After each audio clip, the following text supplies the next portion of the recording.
طاغوت، اور یہ میں بیان کر چکا طاغوت سے مراد کیا ہے۔ طغا سرکش ہو جانا، الا من طغا و بغا، بغاوت اور طغیانی۔ اب طغیانی دریا کی طغیانی ہے، دریا اپنی حدود میں بہہ رہا ہے تو ٹھیک ہے، بہت عمدہ بات ہے۔ اب اس کا سیلاب آیا، وہ اپنی حدود سے نکل گیا، اسے ہم طغیانی کہتے ہیں۔ کوئی شے اپنے حد کے اندر ہے تو وہ ٹھیک ہے، حد سے تجاوز کرے گی تو وہ طغیانی پر ہے۔ انسان کا مقام ہے عبدیت، وما خلقت الجن والانس الا لیعبدون، میں نے انسانوں اور جنوں کو نہیں پیدا کیا مگر صرف اس لیے کہ میری بندگی کریں۔ یہ مقام بندگی ہے۔ بقول شیخ سعدی، زندگی آمد برائے بندگی، زندگی بے بندگی شرمندگی۔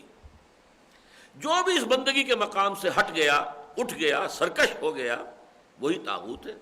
وہ انسان بھی ہو سکتا ہے، وہ جنات بھی ہیں، وہ افراد بھی ہو سکتے ہیں، وہ ادارے بھی ہو سکتے ہیں۔ آج کا سب سے بڑا طاغوت انسانی حاکمیت پر مبنی نظام ہے۔ جیسے سب سے بڑا طاغوت انہ طغا اذهب الى فرعون انہ طغا، موسیٰ سے کہا گیا تھا جاؤ فرعون کی طرف، وہ سرکش ہو گیا ہے، حد سے تجاوز کر گیا ہے، وہ خود بادشاہ بن کر بیٹھ گیا ہے۔ بادشاہت تو اللہ کے لیے، الا لہ الملک، بادشاہی اللہ کی۔ نمرود ہے جس کا ذکر ابھی آئے گا، تو وہ بھی بادشاہی کا مدعی تھا۔ آج عوام حاکمیت کے مدعی بن گئے ہیں۔ یعنی یوں سمجھیے کہ وہ جو کفر تھا زمانہ قدیم کا، اس نے اتنی وسعت اختیار کر لیا کہ پہلے تو ایک شخص ہوتا تھا اللہ کے بالمقابل کھڑا ہونے والا کہ میں حاکم ہوں، الیس لی ملک مصر، کیا مصر کی حکومت میری نہیں ہے؟ کیا سارا یہ آبپاشی کا نظام میرے کنٹرول میں نہیں ہے؟ وہذہ الانہار تجری من تحتی، وہ تو ایک آدمی تھا فرعون۔ آج یہ تمام فرائض بیٹھے ہوئے ہیں، حاکمیت ہماری ہے۔ یہ دنیا کا سب سے بڑا طاغوت، اور تاریخ انسانی کا یوں سمجھیے کہ طاغوت جو ہے وہ اپنی انتہا کو پہنچا ہے۔ اس میں انسانی حاکمیت، عوامی حاکمیت، سب طاغوت ہے۔ اب آپ اس نظام کی چاکری کریں، اس سے دوستی کریں، اس سے امیدیں لگائیں، اس سے توقعات کریں، یہ تو در حقیقت پھر اللہ پر ایمان تو معتبر نہیں ہوگا۔ جب تک اس طاغوت کا کفر نہ ہو، ہم اس کی چاکری نہیں کریں گے۔ ہم اس سے وفاداری کا کیا سوال ہے؟ ہم اس کی خدمت نہیں کریں گے، ہم اس سے دوستی نہیں رکھیں گے، ہم اس سے ذہناً تسلیم نہیں کریں گے۔ ہم زندہ رہیں گے یہاں پر تو گویا کہ مسلسل اس کے خلاف جد و جہد کرنے کے لیے ہماری زندگی جو ہے مسلسل اس طاغوت کے خلاف جد و جہد پر اگر مبنی ہے تو صحیح ہے، نہیں ہے تو گویا کہ ہم نے ذہناً اس طاغوت کو قبول کر لیا، ریکنسائل کر لیا ہے، پھر اللہ پر ایمان کے کوئی معنی نہیں۔ وَمَنْ يَكْفُرْ بِالطَّاغُوتِ وَيُؤْمِنْ بِاللَّهِ، یہ تو میں نے نفی کی بات کہی، دوستی نہ ہو، چاکری نہ ہو، وفاداری نہ ہو، ریکنسائل نہ کرے، ذہناً تسلیم نہ کرے۔ اس کے بعد یہ کہ نفرت ہو شدید دل میں، اور یہ کم سے کم زبان سے اس کے خلاف اعلان کرتا رہے، کہتا رہے کہ میں اس کو نہیں مانتا، اور پھر یہ کہ اس سے بھی بڑھ کر یہ ہے کہ طاقت کے ساتھ اس کے خلاف کھڑا ہو جائے، جمعیت فراہم کرے، جماعت فراہم کرے، قوت فراہم کرے، اور پھر اس طاغوت کا تختہ الٹنے کے لیے میدان میں آئے۔ اگر یہ ہے تو پھر ایمان باللہ معتبر ہے، اگر یہ طرز عمل نہیں ہے تو پھر ایمان باللہ معتبر نہیں ہے۔ وَمَنْ يَكْفُرْ بِالطَّاغُوتِ وَيُؤْمِنْ بِاللَّهِ فَقَدِ اسْتَمْسَكَ بِالْعُرْوَةِ الْوُثْقَىٰ، تو جو کفر کرتا ہے طاغوت کا اور پھر ایمان لاتا ہے اللہ پر، وہ ہے کہ جس نے مضبوط کنڈے پر ہاتھ ڈال دیا ہے۔ لَا انفصام لَهَا، یہ کنڈا اب ٹوٹنے والا نہیں ہے، یہ سہارا اب اسے قیامت تک لے جائے گا اور جنت میں داخل کر دے گا۔ وہی لفظ طاغوت دوبارہ آیا، اللہ ولی الذین آمنوا یخرجہم من الظلمات الی النور، اللہ تعالیٰ تو ولی ہے اہل ایمان کا، انہیں نکالتا رہتا ہے مسلسل اندھیروں سے روشنی کی طرف۔ والذین کفروا، اور جو کفر کی روش اختیار کرے، اولیاءہم الطاغوت، اب ان کے دوست اور پشت پناہ اور مددگار اور حمایتی طاغوت ہے۔ الکفر ملت واحدہ، کفر تو چاہے وہ جنات کا ہو، انسانوں کا ہو، افراد کا ہو، اداروں کا ہو، انسٹیٹیوشنز کا ہو، اسٹیٹ کا ہو، یہ سب ایک الکفر ملت واحدہ، یہ طاغوت ایک ہی حقیقت ہے، اور یہ ایک دوسرے کو سپورٹ کرتے ہیں۔ لہذا اب ان کا کام تو یہ ہے کہ اور تھوڑی بہت بھی رمق روشنی کی کسی کے پاس تھی تو اس سے بھی اس کو محروم کرتے چلے جائیں۔ یخرجونہم من النور الی الظلمات، کوئی نور، کوئی روشنی، کوئی رمق اس کی، کوئی چمک اگر تھوڑی بہت کہیں سے مل گئی تھی، کوئی والدین سے وراثت میں کہیں مل گئی تھی کچھ باتیں، ان کے اوپر کچھ یقین تھا دل میں، رفتہ رفتہ وہ سارا کا سارا ختم ہو جائے گا۔ مجھے وہ شعر یاد آ رہے ہیں اقبال کے، اصل میں مجھے تو پچھلے سال ہی پہلی مرتبہ سننے کا اتفاق ہوا، میرے ذہن میں یہ اشعار نہیں تھے، اور یہ بھی امریکہ میں ایک ڈاکٹر صاحب نے مجھے سنائے، میں ان کا بہت مشکور ہوں۔ ای بنوک ای فکر چالاک یہود، یہ جو بینکنگ کا نظام ہے، بینک کی جمع بنوک، یہ یہودیوں کے چالاک اور عیار ذہن کی پیداوار ہے۔ ای بنوک ای فکر چالاک یہود، نور حق از سینہ آدم ربود، آدم کے سینے سے حق کا نور اس نے زائل کر دیا، ختم کر دیا۔ وہ جو اللہ نے اپنی روح میں سے پھونکا تھا، وَنَفَخْتُ فِيهِ مِن رُوحِي، وہ زائل ہو گیا نور خداوندی، اب وہ ایک درندہ بن کر رہ گیا ہے، آدمی درندہ بے دندان و چنگ۔ اسی لیے کہا نا کہ از ربا آخر چمی زائد فتن، کسن داند لذت قرض حسن، از ربا جاں تیرا دل چوں خشت و سنگ، آدمی درندہ بے دندان و چنگ۔ یہ سود ایسی لعنت ہے کہ اس کے بطن سے اور کیا چیز جو ولادت پائے گی سوائے فتنوں کے۔ کسی انسان کو یاد نہیں رہا ہے کہ کسی کو قرض حسنہ دینے کی کتنی لذت ہے، سود پر دینے کے لیے نہیں، قرض حسنہ، اپنی ضرورت پوری کر لو بھائی، پھر مجھے یہ رقم واپس کر دینا۔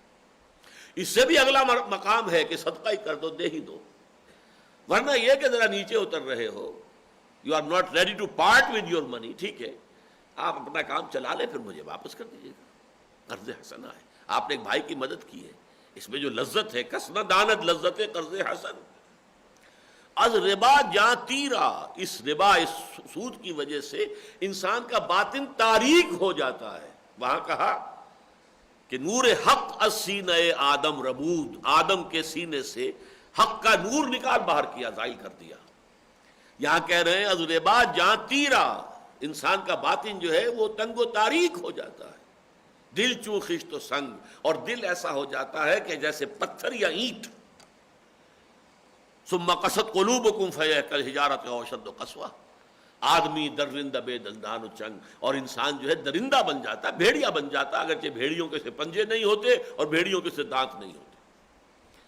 بہرحال یہ مجھے یہ جو یہ یخرجونہم من النور الی الظلمات، جو بھی کچھ تھوڑی بہت نیکی بھلائی تھی، آخر کرسچینٹی کے زیر اثر یورپ میں کچھ نہ کچھ تو تھا نا، راہب بھی تھے، ذالک بأن فیہم قسیسین و رہبانا، قرآن بھی کہتا ہے کہ یہ لوگ جو ہیں ان میں بڑے درویش لوگ ہیں، راہب لوگ ہیں، خدا مست لوگ ہیں، تھے موجود۔ وہ ہیرا راہب تھا جس نے کہ حضور کو بچپن میں پہچان لیا ہے، وہ بھی ایک راہب تھا جس نے حضرت سلمان فارسی کو بتایا تھا کہ آخری نبوت کا ظہور جو ہے میرا اندازہ ہے کہ اس کا وقت آ گیا ہے، اب جاؤ جنوب کی طرف کھجوروں کی سرزمین میں آخری نبی کا ظہور ہوگا، اور اسی سے وہ پہنچے حضور کے قدموں تک۔ وہ بھی ایک راہب تھا، عیسائی، تو عیسائیوں میں ایسے لوگ موجود تھے، لیکن یہ یہودیوں نے ان کے اندر اس شجر خبیثہ کی تخم ریزی کر کے سود کا جو معاملہ ہے ڈال کر ان کے اندر سے اس انسانیت کو، اس روحانیت کو سرے سے سلب کر دیا۔ اور دوسرا ڈاکہ انہوں نے ڈالا ہے انسان کی عفت اور عصمت اور حیا پر اور شرم پر، بے شرم کر کر، بے حیا باش و ہر چے خواہی کن، ایک دفعہ حیا کا پردہ اٹھا دو پھر جو چاہو کرو، بات ختم ہو جائے گی۔ وہ دونوں کام کیے ہیں یہودیوں نے یورپ کے ساتھ، ایسا بدلہ لیا ہے عیسائیوں سے۔ واقعہ یہ کہ عیسائیوں نے انہیں بہت پرسیکیوٹ کیا تھا، اس میں کوئی شک نہیں، مسلمانوں نے تو انہیں پناہ دی ہے، پہلے مغربی یورپ میں ہسپانیہ میں پناہ دی ہے، بن گوریون خود کہتا ہے مسلم Spain was the golden era of our diaspora, ہمارے یہ انتشار کا دور جو ہے جو سن 70 عیسوی سے شروع ہوا تھا اور 1917 میں آ کر ختم ہوا ہے، اس پورے تقریباً 2000 سال کے دوران میں ہمارا جو عہد زرعی ہے وہ مسلم اسپین ہے، اور اس کے بعد ترکوں نے ان کو پناہ دی ہے، اس لیے کہ جس وقت عربوں کا یا بربروں کا جو اقتدار کا سورج غروب ہو رہا تھا یورپ کے مغرب میں، اسپین جو ہے وہ تو مغرب ہے نا، جنوب مغرب ہے یورپ کا، وہاں جب کہ سورج غروب ہو رہا تھا مسلمانوں کے اقتدار کا، این اسی وقت سائملٹینیسلی مشرق سے سورج طلوع ہو رہا تھا، ترک جو ہے یورپ میں داخل ہو رہے تھے، اور سلطان محمد فاتح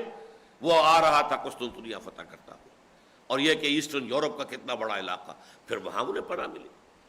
لیکن عیسائیوں نے انہیں بھمبوڑا ہے بری طریقے سے، اس کا انتقام انہوں نے لیا، اور آج یہ انتقام پوری نوع انسانی سے لے رہے ہیں۔